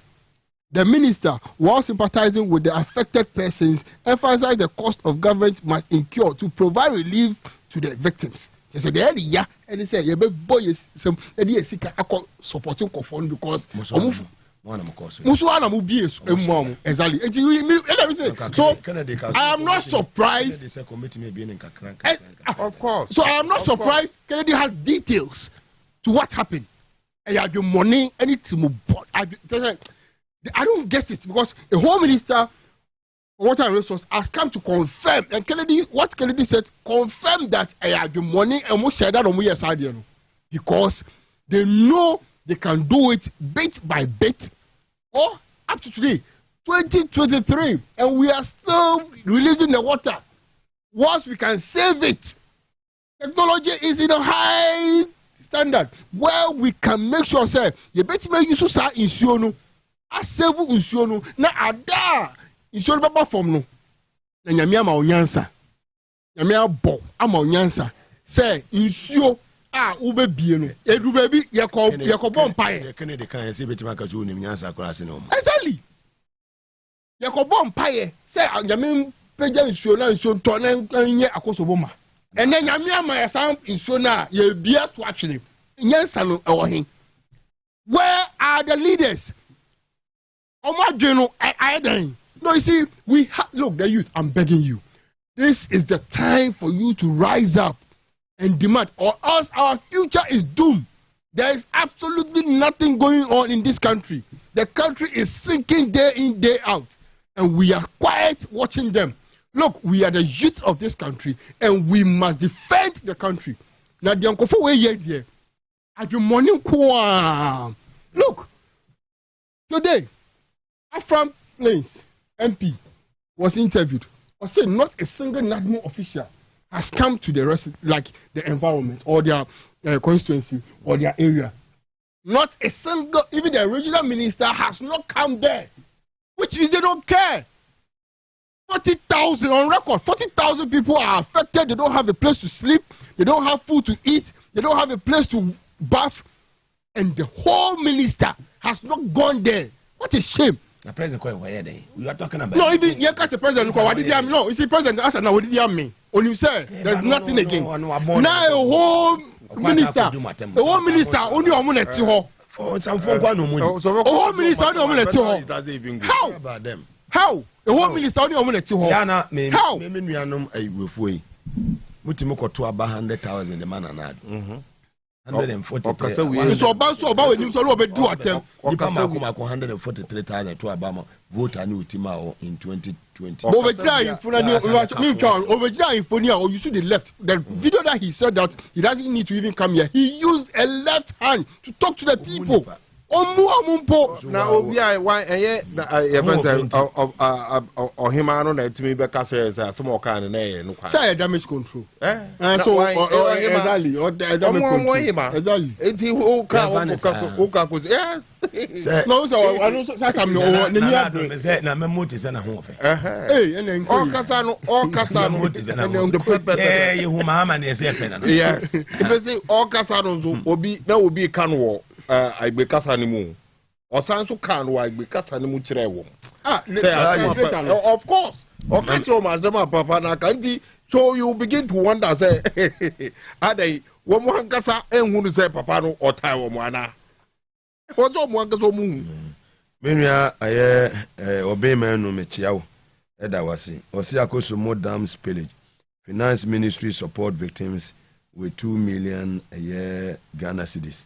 Yo, yeah, that's it. No, you see, even sir, information you are working.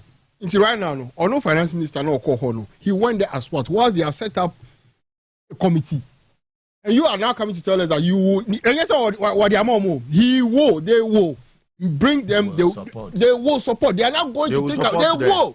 They will. But catch up with a mesra. So, mobile supporting can go for the atabam idea, Mr. Nine say, you bet Jessica. We say the news that was shared. As some kind was say, or say he is going to do budget. So or factor it into it.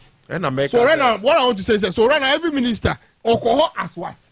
Madam Maase, star 274 has no send dear Mammy Isolate Power FM number 1. What bottom and there may be atom say Ucha, Dubitrebia, Ubidi, the name may be atom star 274 has no send dear Mammy. What's the letter Power FM number 1? What bo 1 na till 5 Ghana, 2 na till 10 Ghana. Chichagumusa drawn me be has a jayagum, Chichagumusa left, right, center.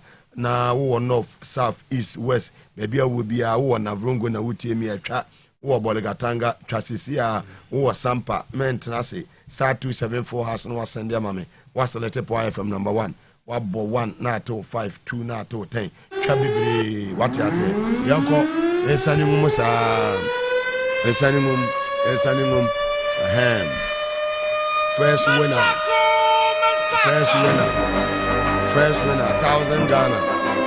1,000 Ghana first winner 1,000 Ghana 0544-678 that last 3 days me mo sa ko second winner ma me just can tenter mo yanko second winner no so na mo tra se mo benya bi na mo de na to la no so me wadi sisia 0544-678 last 3 days no hwe phone no so sisia wadi 1,000 Ghana hwe phone no so sisia wadi 1,000 Ghana adwuma wura sa me fa nchew fa ko di weekend senya mi sha sa da ne da nyina wo hwe Mugabe na wutie Power FM TV SYZ the panel members here de munya mre edit o mo adwuma wura sa me nchew 1,000 Ghana nti sa me check phone no so emame ababa begu so star 274 has no send ya mame was select Power FM number 1 na fe wabo atum mame sa fa another draw ensantum ema osisia na usu utwa ende emre ni ho mame mikusu nyina no na utwa wena no ewola no so amfa no to so mame hata kulega big Mugabe Maase ni capacity minu ya wudi ni ba bia kasafri Imano kwene ni kasafri amasama imawa dibida Madavila venene mi first time and then I masuka gumpa and then mi Mugabe ya mi sho pam Mugabe wa ba mame only side angels ni bo wura ho so ko capacity no prepare bi an kangumu no prepare yese mu centro plan 1,000 Ghana be go phone so say ya amasama area be na o Kojú Aṣọ̀n ó tate Kojú Aṣọ̀n Okusibiade Kofikwe Papa se Okusibiade ne atiase what the 1,000 Ghana mina mi o tate yin nínú o what atiase ahinfunyine etwa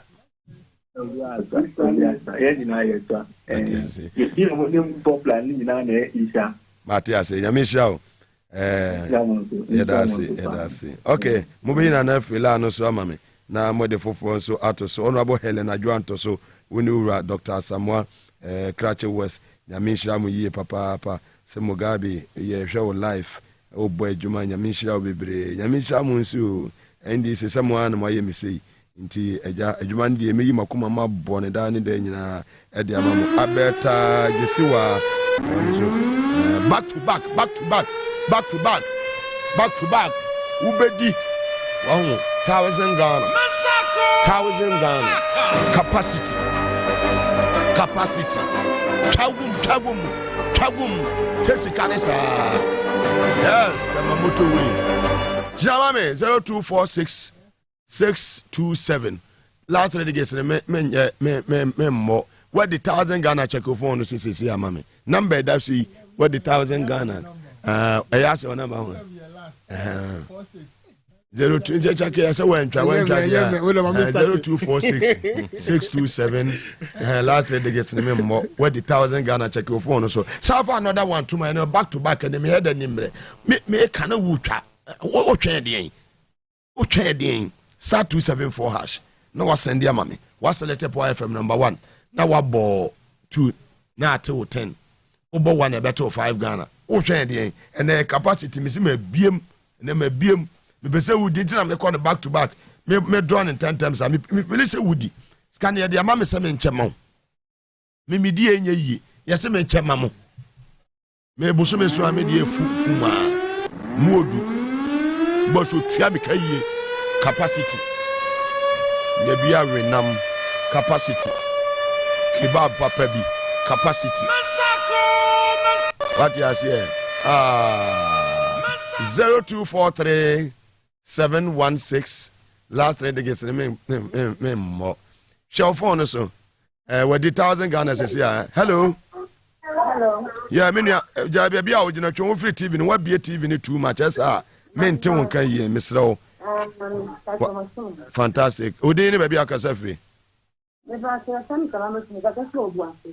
Salamatu oyo ba on. Salamatu. Yeah, do you know? Sala, what you are saying? What you are saying, Sala? Sala? It's 21. Which are 21?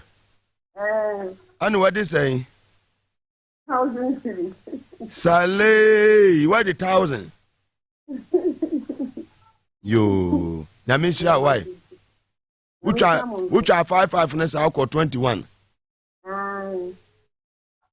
Oh, your capacity woman, what? Salame ba boase ameba be hwe what? Say Nyamisha what? Abrante bi wo ha your friend Raf was so feel too much we capacity woman. Nyamisha what you say oboase.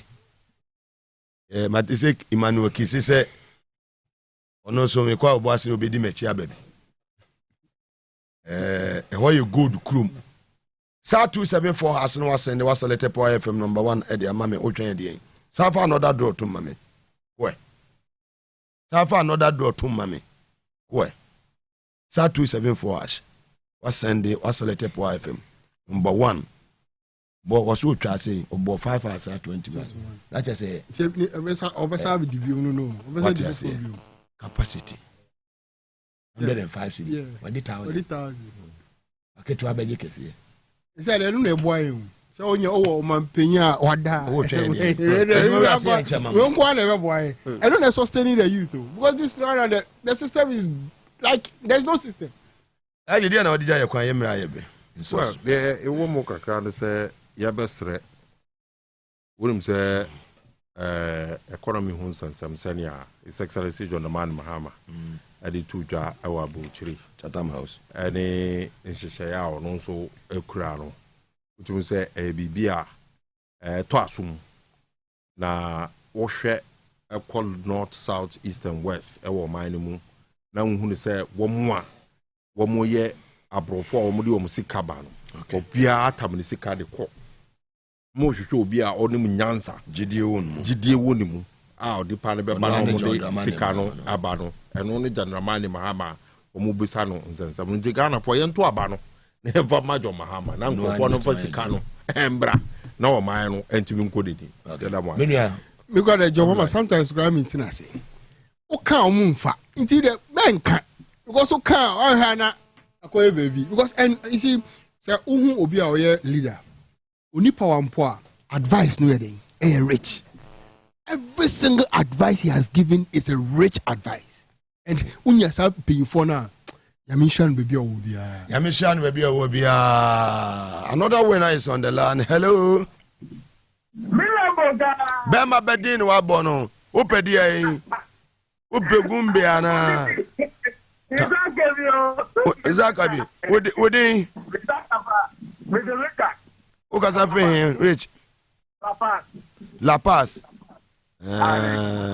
Okuchuku base. Richard, now what you are saying? Me amini o Ghana fans in the Oboa. Now what you are saying? Say. What you are saying? 20. Hey, Richard. Hey, where your capacity, my what? Capacity, my very well. Faketu abaje kesiye. Thank you. Oh, chawo so. Yede mu besia na nyame ya adoma eda echina de ebe home na kwase eda home na nyame ya adoma edwada ya dinhia. Capacity matter kolega biga Mugabe Maase di dwumadi ho chame Alhaji Nazir Mohammed a member of the NDC communication team and yenua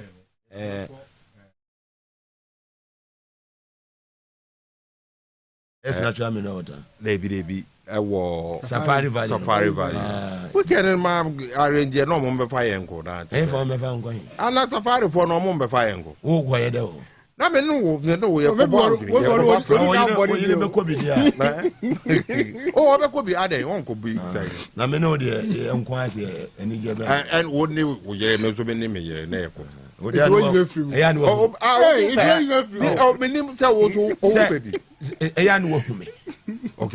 Once environment where come. Oh, clean. Oh, the place is very nice. Yeah, you may know Siakasi about Mampo Mani team and Edino Siakasi about Beponso him, ladies, them boss. The Munina say, over the end of Domia Juada, ever said, Mamunina Mo Niti.